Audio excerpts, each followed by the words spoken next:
Welcome, everybody. I'm so glad you're here for our conversation today. I'm Janelle Crambo with Affective Consulting, and I'm joined by the rest of our team. We've got Kevin, Corey, and Cassie here with us today. And together we provide people centered HR solutions for small to medium sized organizations. And today our conversation is titled How to Lead When Things Feel Off the Rails. And I think that that phrase speaks to what many of us have been navigating and probably feeling over the last while.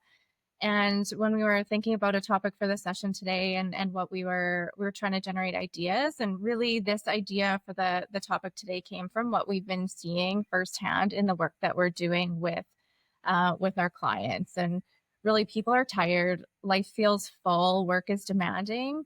And it's not just at home, it's on the job too. And the to-do list never really ends. And so we're leading through a time of deep complexity. There's economic pressures, political polarization, things that we have never seen in years like we are today. And it's real and relevant for us. And amongst all of that, mental health challenges are rising as it's relating to all of these different things. So it's a lot, and I think we can all agree it's not just happening out there, like, we're all, like, sensing it and feeling it, like, ourselves, our teams are, and it's happening to all of us in different ways. And so before this session, I was curious to do a quick poll and see, what the masses out there would respond to a question, and so we posted it on LinkedIn, and the question was asking leaders about what's been the hardest part about leading in the last 5 years? And the top two responses was constant change and uncertainty and burnout for both ourselves as leaders and then our team. And so I think that really all like kind of speaks and kind of validates and leads into the topic of our conversation today, um, which is really about resilience and leading through that. And how can we do that without losing ourselves kind of in that process? And so today we have a very special guest with us. I'm incredibly fortunate to introduce John Bailey. He's an experienced leader, human first leader who's been at the helm of some of Regina's most impactful work. He's a proud Regina native and U of R MBA grad, and he's spent over over a decade of experience in nonprofit leadership. He's currently the CEO of the Regina Food Bank. He's led nationally recognized efforts in sustainability, equity, and innovation, especially during times of crisis. So, John, thanks so much for being here today to share your perspective on what it means to lead with resilience, accountability, and clarity, especially in uncertain times. Awesome. Thanks for having me today. Yeah, so our topic today is really around resilience and how can we lean into that from a leadership perspective too, and really curious to hear some of John's real life perspective. I think we can understand what resilience means, we can read that definition, but practical application of that looks and feels so much different than some of that textbook knowledge. So super excited to lean into some of that conversation today. And I think let's maybe just dive into some of the questions we have, and everyone else feel free to jump in and ask follow-up questions and chime in to the conversation today. Okay, so John, I'm going to target the first question to you, and it's what resilient leadership look like to you? I think part of the challenge that folks face when they're thinking of resiliency is that sort of all encompassing, like you have to be resilient to everything at all times. And that is part of what folks are feeling that's leading some of the burnout that we see is just like if everything's on fire, how do you actually like pick and choose what you're gonna put out? So for me, like resiliency is your ability to do that, but also to compartmentalize a little bit and actually sort of pick what are the most important fires to put out. And coming from a space where a fairly robust history of dealing with organizations in crisis, you can't fix it all, right? So the resiliency is actually having the confidence or the planning to know what you're going to fix and what you're just going to let burn for a little bit. And that's not a fun answer, and that doesn't sort of like clean anything up, but it really is an important part of this. Is that if you're going to come through both personally and professionally, you sort of got to decide what you care deeply about and what you don't. And that's sort of the key part of resiliency is sort of starting to make that mental list as opposed to like, how am I going to make sure I take my 15-minute walks a day, or how do I make sure I'm going to go to the gym? Like that's all important. That self-care stuff's important. But if you're doing all that and then jumping right back in going, I'm going to fix everything all the time, you're going to lose a ton of that effectiveness. And you're going to go, I want to be resilient. And then you're going to also feel burnt out, which is not a good place to be, where you're sort of, I'm both resilient and burnt out at the same time. Well, now you're not showing up for your team the way you want to. Mm. I love that, and you're so bang on. It kinda just goes back to my comment about our to-do list. Like, we will never get it all done. There's always gonna be something else that you can add to it, and so being resilient in leadership is about picking which fires to put out and which ones to leave. I love that analogy, and prioritizing what it is you want to focus on. Is there something specific that you do to kinda weed out where you're gonna focus your time and your attention, or, like, what does that look like in reality for you? Well, as Kevin Corey know, I'm very sort of process driven. Like that's sort of like my core fundamental belief is like, if you can tie people to good processes, you tend to get good results. So in a lot of times, like there's a little bit of sort of building out like, how do you design your process and how is it being executed? Right? Because even when you think of like the things that lead to stress, and when you're in sort of a chaos situation, like there's a force multiplier to that kind of stuff. But it's like, if people know what to expect day to day, it's actually easier to navigate the day. Which means if they know coming in, and it doesn't always have to be positive, like you can be autocratic and people know what to expect it, but at least they know they're expecting an autocratic environment. It's when it's like, oh no, we're going to be collaborative, but also do it exactly the way I tell you to. That's what creates that extra layer of stress. And it does lead to more issues. So, what I like to focus on is like, where do we actually have defined processes? Right? And then where are we actually executing in a way that doesn't match that? Because that's where you get a whole bunch of alignment issues. And then also, where do we have just people like free ranging it, like and going like, okay, and how do we sort of rein that in? Because that sort of consistency of what people can expect and creating that alignment actually is sort of a hidden key to sort of managing through especially turbulent times. Because people always talk about like, well, how do you solve a problem? It's like, well, sometimes your problem isn't what you think it is. Like you're just finding a symptom, trying to deal with a symptom, and then you go, well, why didn't that work? Whereas a lot of times it's an expectation thing that gives you the grace to actually go in and figure out what's going on. Is like those alignments between processes as designed and as executed. And if you can create that alignment, you create a little bit of emotional and social safety for your team, um, which should by design give you an opportunity to address some of the issues. And again, there's all sorts of nuances around fit for work and fit for purpose and all that kind of stuff, but you can't get to any of that if people think they're doing A, and you think the process they're following is C, and going like, why is this not working? Hmm.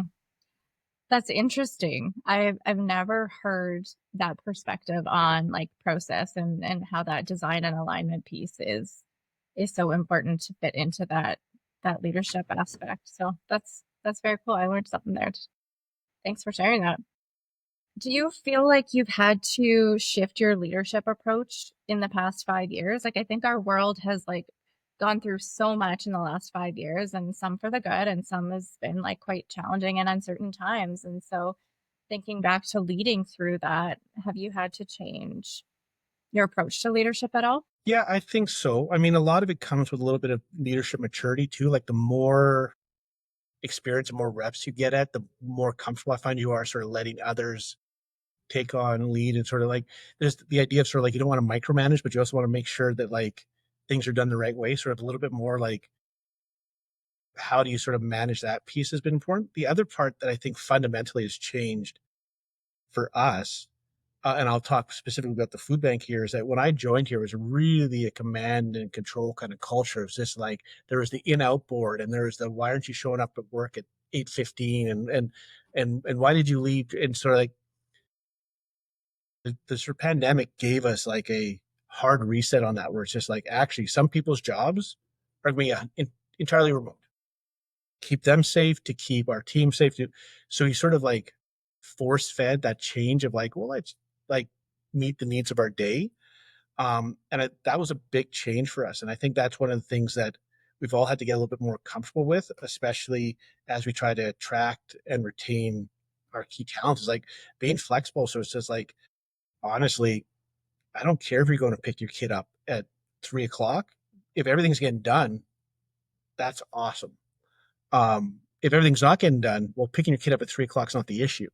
There's something else that's sort of keeping you from doing that. So that's sort of been the biggest shift I think over the past 5 years for us, is just really leaning into this idea of just like almost running day to day like a project. Like as long as you're hitting your milestones, as long as the work's getting done, as long as the challenge is being met, when and how it happens is a little bit up for grabs. And again, that creates real challenges in terms of like what to expect. Like how do we build a system to make sure that if so and so who's key to this project isn't in the building, how do we have expectations around accessibility when maybe they're working from home or maybe they have a day off? Like how do we make sure that stays sort of consistent in the expectation piece? But it really is like that's been the biggest change, is sort of like how do we adapt to this world in which like you're not tethered to your desk from 8:30 to 4:30 with a 30-minute lunch break in a world where like one, like people don't want to do that anymore, but also going like we're a learning organization. Like part of it is proximity to leadership. Like how do you how do you sort of balance those two things? And it is a balance, and it's something that's constantly like we haven't found that equilibrium. But that's been the big shift and the big learning. Is like we actually have to account for that. In a lot of ways, it's simpler to go back to that regimented way, but I think it's less effective for teams like ours. Like I'm sure there's different organizations that would feel very differently about sort of that in person piece, but for us, how do we manage that has been really important. How do we make sure we're communicating and providing clarity for everybody on what's going on when you're adding the variability of just like, no, just work to get the job done. And if you don't need to be here at a certain time and it works better for you to be someplace else, then be there. And with that, you have to lean into that trust, right? That element of trust with your team and your people, that whether they're there present physically in the office or at home, they're getting the work done that they need to. And I think that speaks volumes too for engagement and all of those other things. It kind of just goes hand in hand. And quite frankly, sometimes articulating it's just like, no, I don't care. I don't need a report. Like we don't need to have like set rules on like, oh, you have to be visible on your teams, like all that kind of stuff that you sort of put in where people go, no, no, we're gonna do like open workspace, but also we want to monitor you the whole time. So it's sort of like, no, no, like I don't need to know because I'm not gonna check. And quite frankly, if you have time to check, we need to change what you're doing in a day because you shouldn't have that kind of time to check to see if so and so. No, if so and so's not answering emails for 3 days and isn't available on a Teams message, well, then that's a different problem. But that's not about like how they show up in terms of visibility when they're off site. That's about responsiveness in general. So again, it's about like how do you get to the actual root cause of the problem as opposed to like we're just going to address the symptom and pretend like we're actually making a change. Mhm. Yeah. So John, like from a process side, I totally like the whole new way of doing business, or the kind of the remote or the flexible or the hybrid kind of approach of things. Setting up the processes and making sure that there's kind of trust there, and that you're building sort of that relationship, and you're having those things in place to kind of make sure that the employee is set up for success as best as you possibly can, is really interesting and intriguing to me. But there's kind of a duplicity there too, in terms of sort of like now you are a little bit more distant in terms of sort of, as a leader. I think part of our responsibility and part of our accountability is making sure that the business runs, as best as it possibly can, but that our people are operating or are being taken care of as best as we possibly can as well.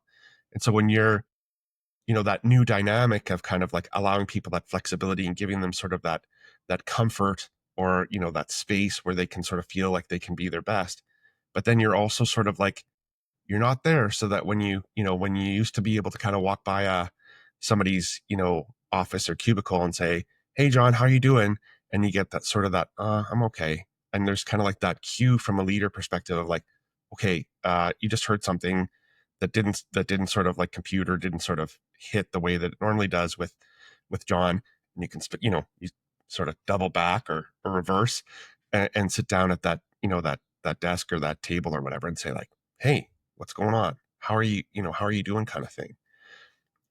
That piece kind of is missing a little bit now because of that sort of like that extra distance, right? Like they can kind of, and everybody's the same when it comes to social media and it comes to being on screen. We all present our best selves, but once that screen turns off, or that that Zoom meeting or whatever it is, um how do we sort of like stay on top of kind of keeping people, or ensuring that people are sort of like getting what they need from us as leaders, knowing that it is such a volatile and uncertain time. Yeah, and that's a great question. That's one of those balance things that we're wrestling with. Like, yeah, like an early casualty of this was like management by walking around, like just doesn't work as well in this environment. So again, like when you adapt and change, and getting back to the idea of like learning and growing, it's like that doesn't work if somebody's not there, or not there when you're there, or whatever.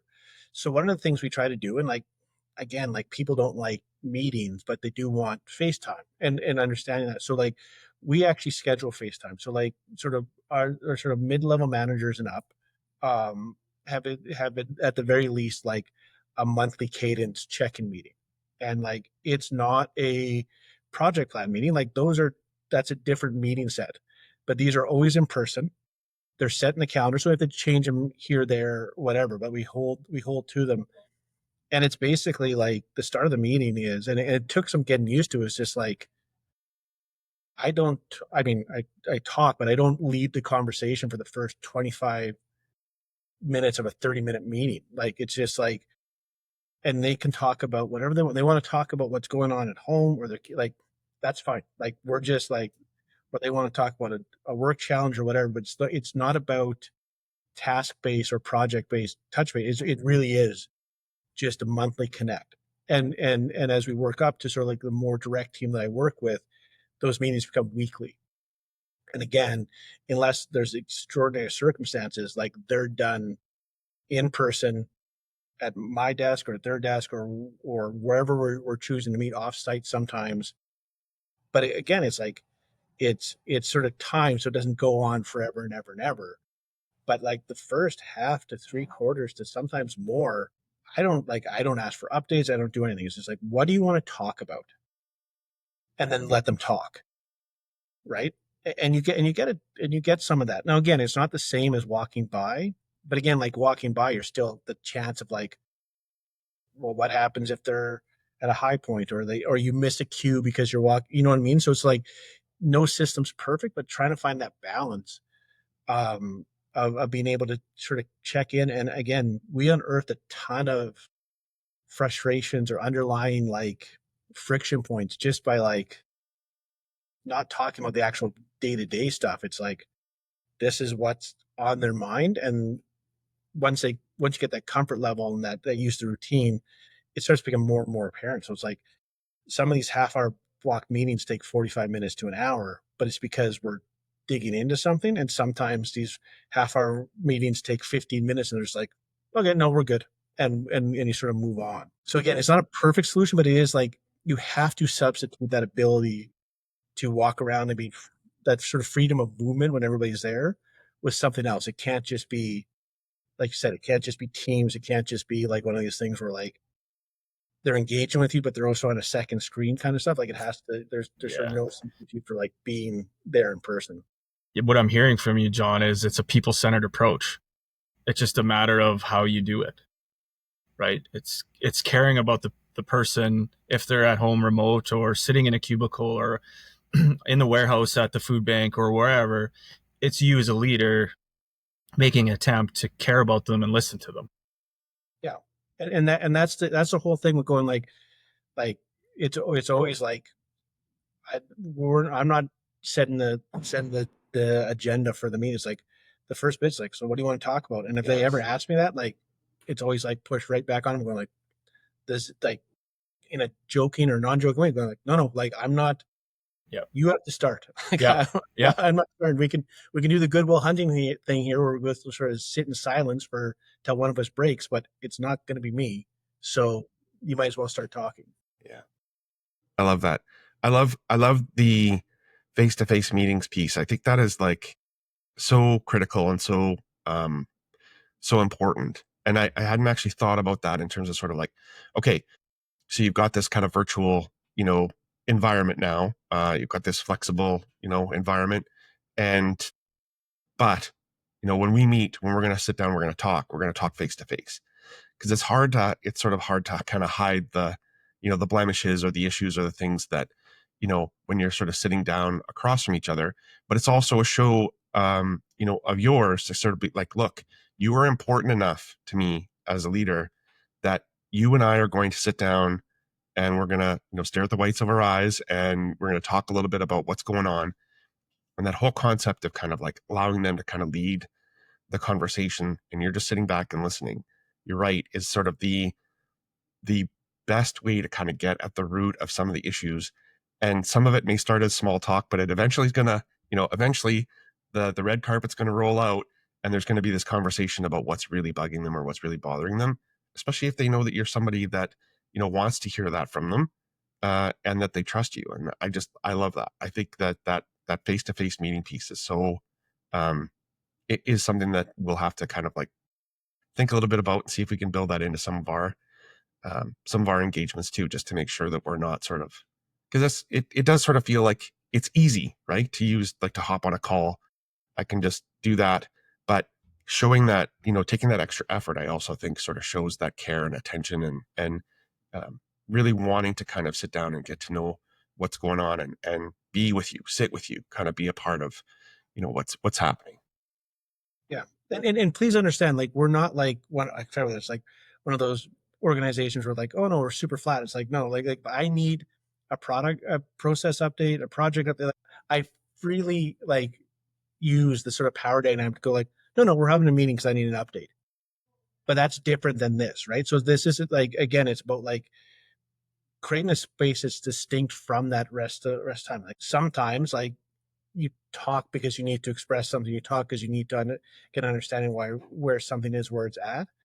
That's not this. So it's like it's not the same as the other meetings. They're sort of distinct in that very specific way, but not creating a situation where again there's that lack of alignment where it's like, oh, everybody's on the same level and everybody has the same decision making scope. It's like, no, like that's not what this is. This is your opportunity to get, like, to your point, that relationship piece, that really for you to talk about something, for you to have a safe space to unload on whatever's like really nagging at you.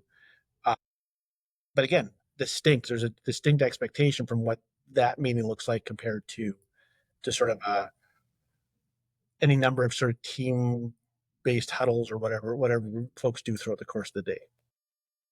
Yeah. Okay, I'm going to move us on to our next question, which is for you, John, again. What is something that people often misunderstand about leadership? I think the thing that people misunderstand about leadership is that you should be the best at anything you're doing in your organization. Like, I am the worst fundraiser. Well, not the worst. I'm not the best fundraiser in our organization. I'm not the best in logistics. I am not the best at any given thing. And the reason I'm not the best is because that person either existed when I got here who was better than me, or we've hired somebody in who is better, because my job is not to be the best at any particular skill set. I have to know enough to be dangerous, but like leadership is not like excelling. Like this isn't like Pee Wee hockey where the best player gets to be captain all the time. It's like that's not what this is. This is like, how do we coordinate and build a team of folks that actually create an impact that's greater than the sum of its parts. And my job is actually to be, and the leader's job, I think, is to actually be the conductor of that, to sort of balance off the fact that, like, yeah, there's going to be friction because when you have people who are good at things, they're also going to think that there's like a reason that something else is sort of slowing them down. So you're like massaging that, moving that around. Like, you're putting people in position to be successful. so that your mission and vision can be most ably realized. You're not here because you're better at this. And now again, like you can't be blind. And if you have a blind spot to something, you have to like study up quick. But like by the time you're like ready to launch on something, like you need to be bringing in folks that are better than you, so they can actually work their magic, and you can make sure that the rest of the plates are spinning. Like that to me is actual leadership. If you have to be the best at something, or you have to have such tight control of something, you're limiting your team's ability to succeed. So you can't do that. So that's the big thing. Like just the key to leadership is like having people who are just better at stuff all around you at all times, and then you act as a coordinator. Yep. I even heard you say that same sort of thing in the example with the meetings. Like you let them lead, like they bring the stuff to the table. So it's not about the leader having to have the agenda all of the time or driving everything. It's them bringing that forward to you. Yeah, I like that.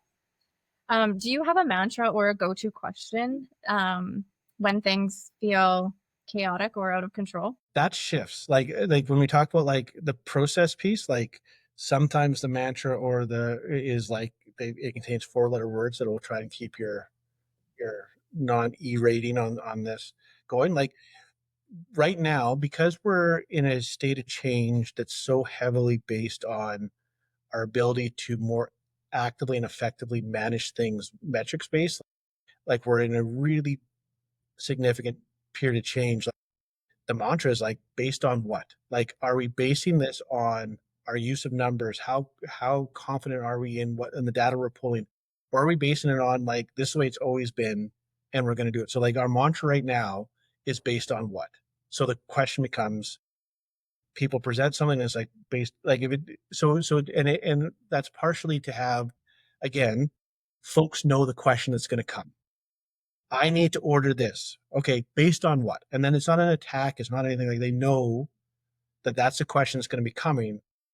So there's that sort of like expectation meets sort of action, but it also tries to get them to reinforce it. Like we are trying to be increasingly more data driven, and relying less on narratives or less on sort of institutional habit, right? So they know that's going to come. So hopefully over time, that mantra will change to something else because we're now basing everything on our new system. So like I said, we're moving from just like raw pounds of food coming in, and that's as deep as our analytics got, to like actually what SKU, so what type of tomato soup is moving faster than other types of tomato soup. Like that's the shift we're trying to do.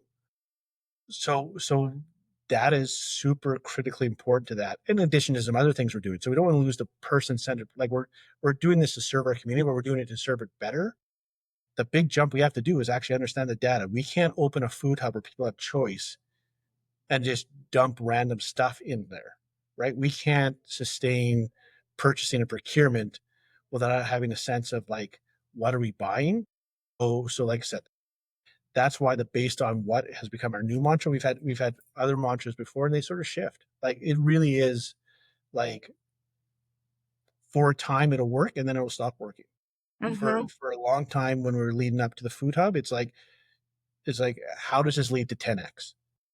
Was our whole thing, like how do we get out of the conventional sort of rote memory? How does this get us to 10x? And it wasn't about like actually having a plan about how you're going to do it. It's like it was about going like, oh no, we're just making an incremental change on the margins because we feel like we need to make a change, as opposed to going like, oh no, here's the fundamental thing we need to change that's going to unlock potential. We don't have to get to the potential in this conversation, but we have to always be thinking about how do we get to that sort of exponential change, and is this serving that? So again, like it shifts based on where we're at. So I would sort of say like, yeah, mantras around here last 8 to 10 months, and then they're no longer useful or applicable. Mm. That's really powerful. I like that based on what mantra. Might have to steal that for some of the stuff we're doing. So when your team is struggling, can you explain to us how you balance empathy with accountability?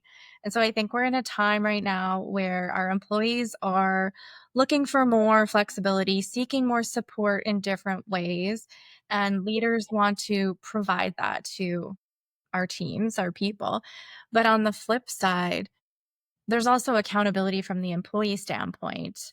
And how do we kind of balance both of those? Yeah. So and this is probably not the most HR friendly way to look at it. I mean, it's HR friendly, but it's maybe not like the way, like I said, the textbook would handle it. But like, I kind of look at it as a light switch test, right? So, and the light switch test is if somebody's a low performer, if you flip the switch and they suddenly switch spots and the lights came on and they were a high performer, would you handle this the same way? Right? Like, because sometimes we talk about like, how do we sort of coach people out of their rut, all that kind of stuff.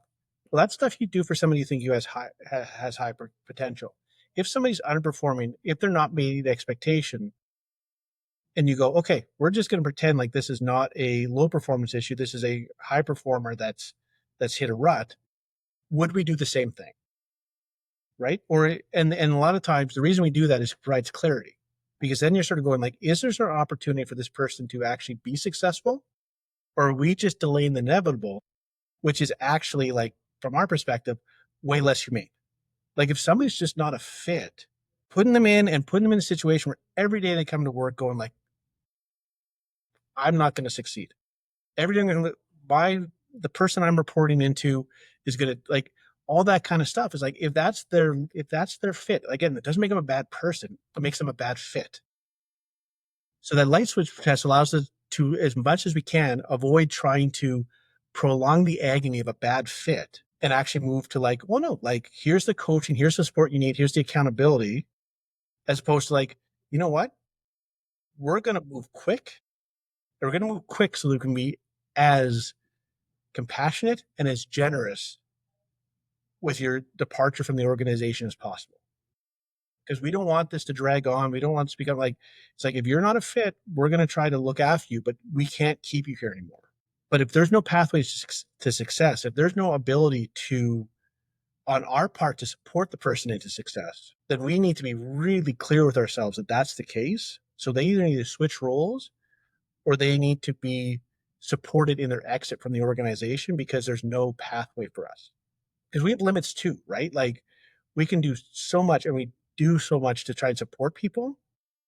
But the reason we can do that is because we're quite intentional. Like when it's not a fit, when we can't support them, we move on with them finding a different opportunity, and we support them finding a different opportunity. But that's sort of an outplacement activity where it's as opposed to like how do we nurture them and grow them without. So it's like again, it's not the answer that goes like, here's our 3-step process for making sure that every team member's success. It's actually like it's a 2-step process. It's like step 1, can we save the situation? If yes, proceed to step 2. Mm-hmm. Step 1, we can save the situation. Okay, how generous can we be with the compensation package? How much outplacement support can we provide in a really tailored way? Like we have had people here who have been here for years. I've been here for almost just over 6 years. Like people have been here for like 30 years. Like they don't know how to write a resume. And we're going, you're not a fit for what we're doing. We can't coach you to be a fit, but we got to make sure it's our duty to make sure that your outplacement is not about like how to succeed in interviews. Your outplacement has to be like scoped to like, this person is now writing a resume for the first time, maybe ever. Right. And again, by moving quickly and doing that in a way that's less committed to making it work and more committed to actually the person having success, allows you to be more generous with that. Allows you to get them an extra few weeks of compensation so they can stabilize, because you're still blowing up their life, but you don't have to like tailspin them. You just go like, here's as soft a landing as we can provide so that we have the time and energy and internal capacity for that person who's actually in a rut and actually has sort of a glide path with us to get the supports they need to be able to be successful. So it's, yeah, like I said, it's not about saving everyone. It's about making sure you're picking the folks that are actually going to fit in a more long-term basis. Yeah, that sounds pretty people centered to me. Like I heard you say, like you check your own biases. Like, is there something here that we should be doing to support this individual differently? Where can we do that? If so, and if not, then you're making a plan of action, which is important for the rest of the team too, as you build trust and credibility with everyone else. So yeah. I think, the other piece of what you were talking about, John, is like, is there a fit? If there isn't a fit, we need to kind of like move you out, as gently and as sort of supportively as we possibly can. But that is also people centered. I think in reality, if you were to kind of glaze over that and be like, well, they're a nice person, let's keep them on board, let's do what we can to kind of like, find something for them, or whatever. Um, that that is counterintuitive to people, to being people centered, in that you've got a whole team around you, right? So keeping somebody on who's not a performer, who can't rise to the challenge that you need them to, ends up being a drag on the rest of everyone else's performances. But on the other side of it, that individual who maybe isn't, performing to the level that they should be, or can't do the things that you're asking them to do, they're probably going to take on a little bit of stress and strain in their life, whether they show it or not. They're not going to feel fulfilled. They're not going to feel like they're moving towards purpose. So, moving that individual as gently as you possibly can out of the organization, giving them a soft landing as you possibly can, also creates an opportunity for them to go out and find, that job where they are the fit, where they do, they can succeed, where they can be their best, their best selves. So it's weird in that saying, like, letting somebody go is also people centered, but it's true, right? I think if you allowed them to stay, they probably would stay. But they wouldn't be fulfilled. They wouldn't be happy. And it would impact the rest of your team as well. Yeah, that's exactly right. And I think that's the challenge. And that's again, it seems to be like reflecting a lot on balance, but that is the balance. Like that whole idea of just like what gets permitted gets promoted. So like, how can you have the accountability? How can you have the trust of your team if folks that are not living up to it are seen to be visibly almost being allowed to do it because there's no coaching and there's no exit, there's no anything. It's just like, no, like it's just status quo, just this person. So why shouldn't I? Yeah. Okay. Last question we have for you before we move into kind of our tool teaching to end our call. But the last question here is, what's one thing you wish that more leaders would give themselves permission to do? I wish that more leaders would give themselves permission to realize that it's not about them. The whole idea of just like this place that I'm in right now has existed for 34 years without me. I mean, we don't like the fact that we're going to be food insecure as a community, but it's going to exist for 40 years beyond me, right? If the board of directors, my bosses, have a strategic plan that I don't agree with, it's not for me to stomp and kick dirt. It's for me to go like, the alignment's not here anymore. It's not about me. Like I'm here in service of the mission and the vision of the organization. And when it doesn't fit, it doesn't fit. And again, the same way with the staff people we just talked about, that doesn't make me a bad person. It doesn't make the board bad people. It means that it's not about me. And I think that that's hard because a lot of times, like, you don't move up in sort of the career trajectory without having a little bit of ego, without having a little bit of like.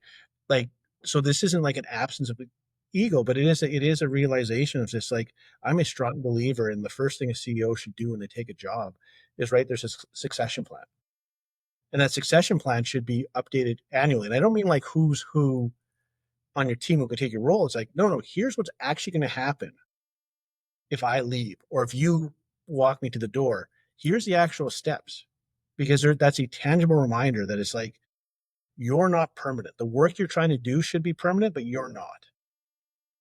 And that's a big step that sometimes we, to your point, like it's maybe not the most direct answer, but like that's the thing that people need to give themselves permission to be, to sort of go like, I am not this organization.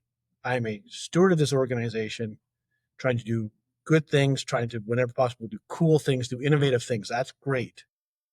But it's not me and I'm not it. And I have to give myself permission to understand that and accept it because you can understand it and not accept it too. But like that acceptance of it is, I think, really important. Yeah. Wow. That's very powerful. Thanks, John. You had some really great messages there in your responses, and I'm excited to share this out with others and have that ripple effect of some of your inspirational leadership and experiences and share that with others. It was awesome. I appreciate you guys having me on. John, Okay. before you go, I know that well, you don't have to leave right now. You're more than welcome to stay. But I just before we flip topics here and push it over to Corey for the tool.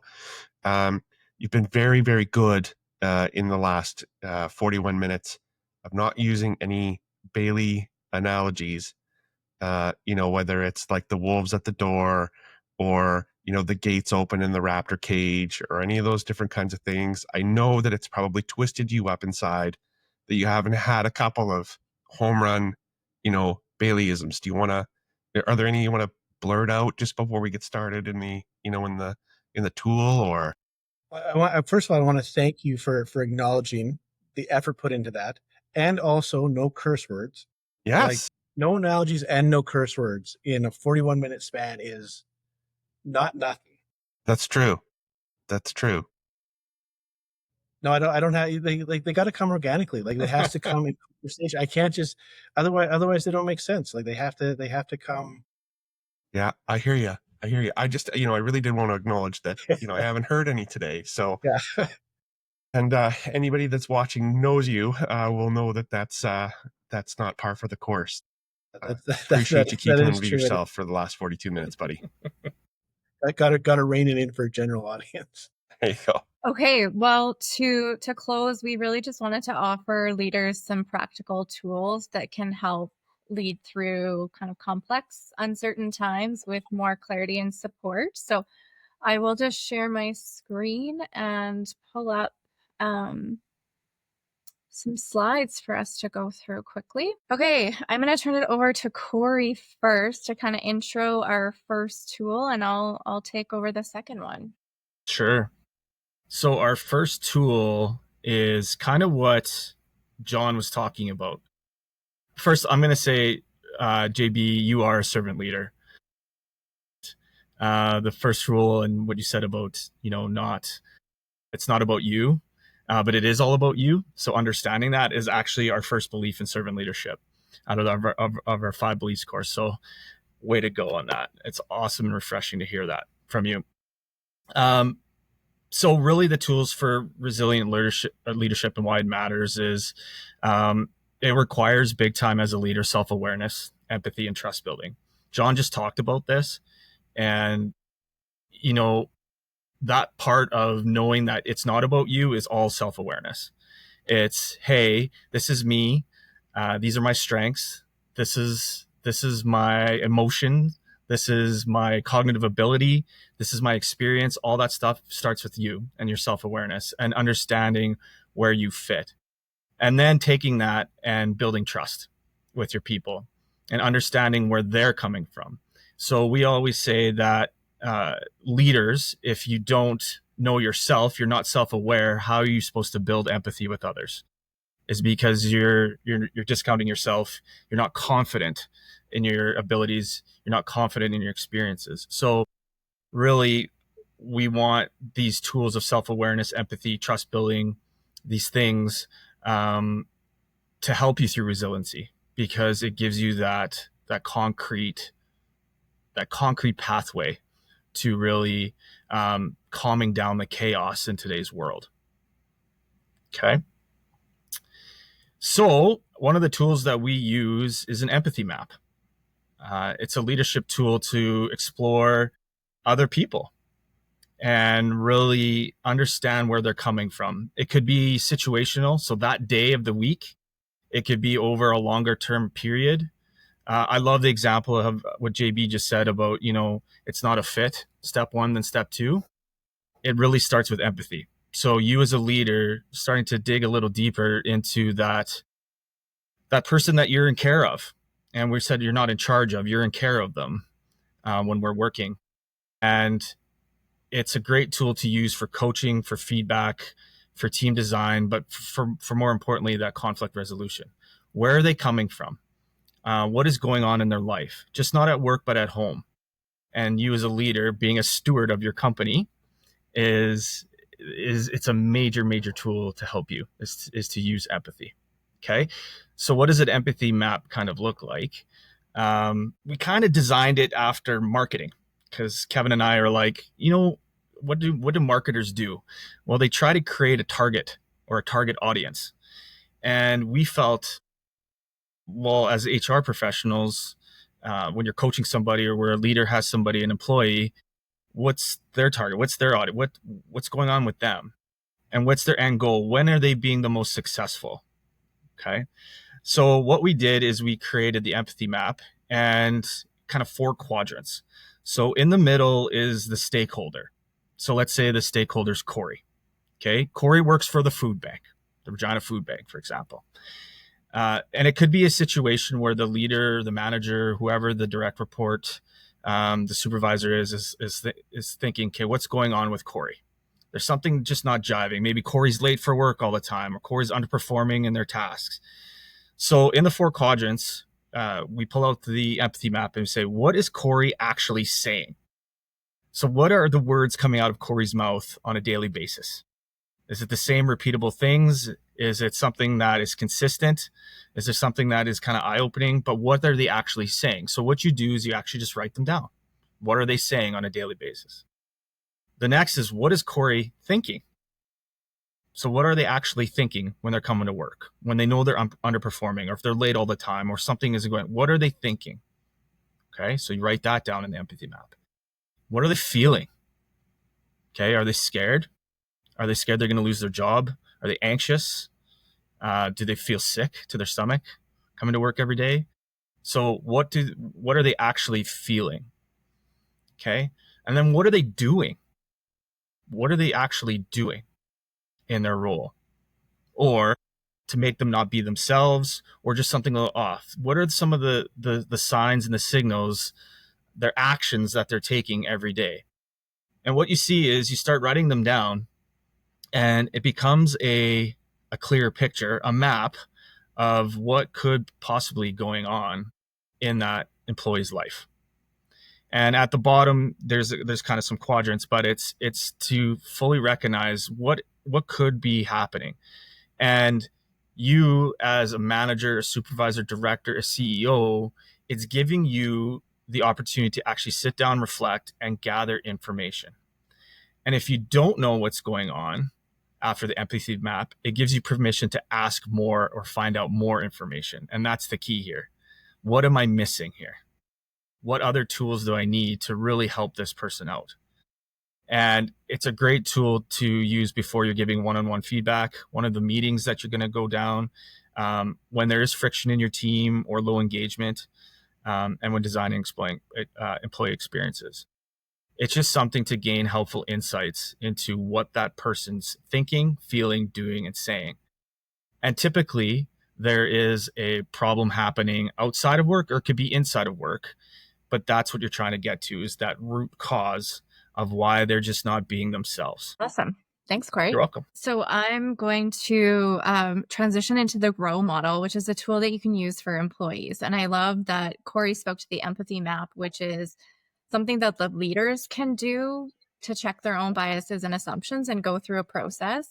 And the GROW model really is a framework that you can use with your employees. And so what we see in with the clients we work with and the leaders that are looking for support with their staff, it's like, we're bending, we're flexing, we're accommodating so much to our employees, but where is the accountability on their part to work on themselves or shift their mindset around something? And that feels like that's out of my control. That's something they need to do, and it needs to come from within. And so the GROW model is really a tool that leaders can use to help provide a framework for some accountability with their staff, and do it in a gentle way. And so we've called it gentle accountability, which is really aligned with the servant leadership philosophy as well. So really the GROW model, it's a structured coaching-based framework to support that accountability and self-leadership. And G stands for goal. And so really, how do you clarify the outcome? What is it that they want to do and achieve? The reality, understanding the current state. What's going on right now? What's happening? What's getting in your way? Options, explore possible actions. What do you want to do? What does that look like? And then will is committing to next steps. And what does that look like? And so this is what the GROW model actually looks like. We do have handouts and PDFs for both the empathy map and the GROW model that we'll share afterwards. But really, gentle accountability is holding someone accountable with clarity, consistency, and compassion.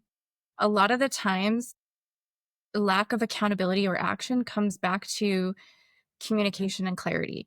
And so structuring the conversation in a way where you can document what the goal and the outcomes are and the commitments by when, there is that clarity that the employee needs, and there is that sense of ownership there.